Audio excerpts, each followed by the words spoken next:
ഇപ്പോൾ നിൽക്കുന്നത് നമ്മുടെ കാപ്പിൽ ബീച്ചിൻ്റെ തൊട്ടടുത്താണ്. ഇറങ്ങിയിട്ട് ഒരു 20 കിലോമീറ്ററായി. അപ്പോൾ ഇന്നത്തെ റൈഡിന് ഒരു പ്രത്യേകത ഉണ്ട്, അത് ഞാൻ റൈഡ് അവസാനിക്കുമ്പോൾ പറയാം. വർക്കല കാപ്പിൽ ബീച്ചാണ്. ചേട്ടാ, അത് ഗിയർ വെച്ചതാണോ രണ്ടാമത്? അത് ആദ്യമേ ഉണ്ടായിരുന്നു? വെച്ചതാണല്ലേ? ആ എത്ര രൂപയായി? 2500.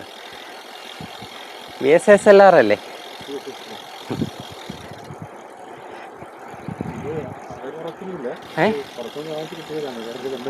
ആ ഓക്കെ. ആ പോട്ടാ. ഒരു 19 നല്ല ചൂടുണ്ട് കേട്ടോ. അപ്പോൾ റൈഡേഴ്സായാലും ബൈക്കിൽ പോണവരായാലും ക്രിക്കറ്റ് കളിക്കുന്നവരായാലും വെയിൽ കൊള്ളുന്ന ആരായാലും സൺബേണൊക്കെ ഏൽക്കാൻ നല്ല ചാൻസ് കൂടുതലാണ്. എൻ്റെ ഒരു ഫ്രണ്ടിൻ്റെ കൈ മൊത്തം കരിഞ്ഞു പോയി. ബൈക്ക് ഓടിച്ചതാണ്, കോവളം വരെ പോയത്. അപ്പോൾ വെളിയിൽ ഇറങ്ങുമ്പോൾ കഴിവതും ഫുൾ സ്ലീവ് ഇടുക. ഉച്ച സമയത്ത് ഇറങ്ങുമ്പോൾ പിന്നെ എപ്പോഴും വെള്ളം കുടിക്കുക. ഡീഹൈഡ്രേറ്റ് ആവാൻ ചാൻസ് കൂടുതലാണ്. നല്ല രീതിയിൽ വെള്ളം കുടിച്ച് ഹൈഡ്രേറ്റ് ആയിരിക്കുക എപ്പോഴും.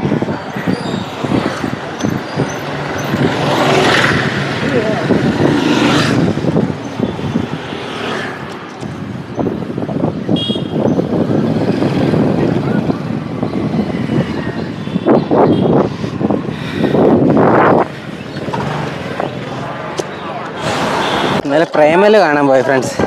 അടിപൊളി പടം കേട്ടാ. ചിരിച്ച് ചിരിച്ച് കെട്ടളവി. അടിപൊളി പടം.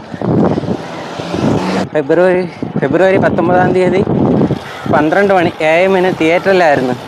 പ്രേമല് കണ്ട് ചിരിയോട് ചിരിയായിരുന്നു.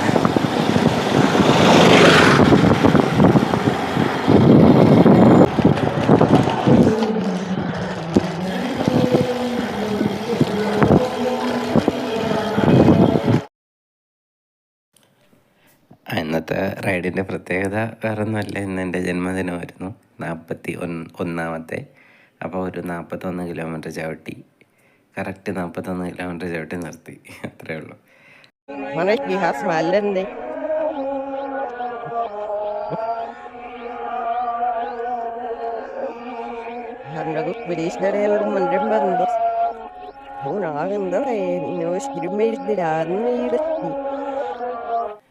ക്ലീറ്റ്സ് ഇട്ടിട്ട് ഇറങ്ങുന്നതിൻ്റെ അന്ന് പണിയാണ്. വേറൊരു ചെരുപ്പും കൊണ്ട് റോഡിൽ ഇട്ടിട്ട് ആണ് പോണേ. റോഡിലിറങ്ങി ആ ചെരുപ്പ് വിട്ട് നടന്ന് വീട്ടിലെത്തണം. അപ്പോൾ പുതിയ റൈഡ് വിശേഷങ്ങളുമായി കാണുന്നവരെ ബൈ ബൈ.